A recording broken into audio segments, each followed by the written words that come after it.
সামান্য থেকে কিছুটা অসামান্য মনের সত্তাকে কাজে লাগিয়ে নতুন কিছু করার তাগিদ নিষ্প্রাণ জিনিসও যিনি প্রাণের সঞ্চার ঘটান তিনি একজন শিল্পী। শিল্পী মাত্রই রূপবিলাসী, আর তার সৃষ্ট রূপই হল শিল্প। শিল্পী মানেই সৌন্দর্য রচনার এক অনন্য কারিগর।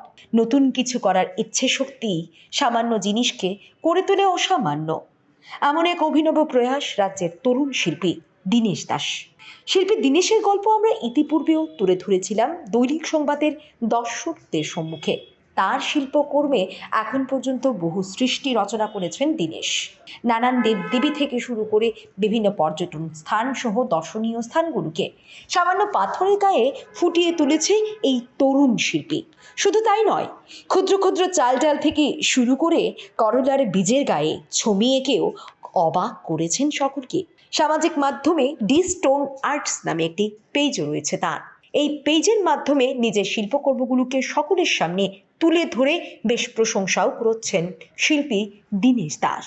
এর মধ্যে মা কালীর ছবি আঁকার প্রতি তার বেশি আকর্ষণ ছিল সর্বদা। সামান্য নুড়ি পাথরের গায়ে মায়ের বিভিন্ন রূপ ফুটিয়ে তুলেছে সে বহুবার। কখনো মা ত্রিপুরেশ্বরী, আবার কখনো মা ভবতারিণী। শুধু পাথরের গায়েই নয়, সামান্য করলার বীজ, বাদাম এবং চাল ডালের গায়েও মা কালীর ছবি এঁকে সকলকে মুগ্ধ করেছেন দীনেশ। মায়ের সমস্ত রূপ প্রস্ফুটিত হয়েছে দীনেশের শিল্পসত্তায়। তবে এবার শুধু কাগজে রং তুলির খেলা কিংবা সামান্য নুড়ি পাথরে থেমে নেই দীনেশ।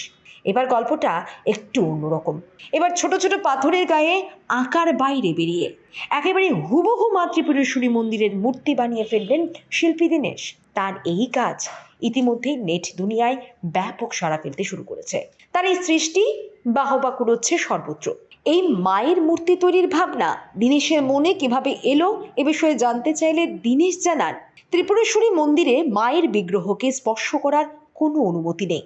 এর আগেও সে মায়ের মন্দিরে সামনে বসে মায়ের ছবি আঁকলেও মাকে স্পর্শ করার সুযোগ পায়নি, এবং এই বিষয়টি তাকে ভীষণভাবে ভাবায়। দীনেশের বিশ্বাস, মা এবং সন্তানের মধ্যে কোনো দূরত্ব থাকতে পারে না।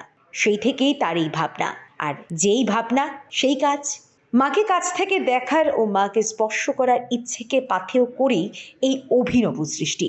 দীনেশ আরও জানান, প্রায় এক সপ্তাহ ধরে অক্লান্ত পরিশ্রম করে মায়ের এই মূর্তি তৈরি করেছেন তিনি। মায়ের শরীর তৈরি করেছেন বাঁশ দিয়ে, এবং মায়ের মুখমণ্ডল বানাতে সে ব্যবহার করেছে একটি গোটা তরমুজ।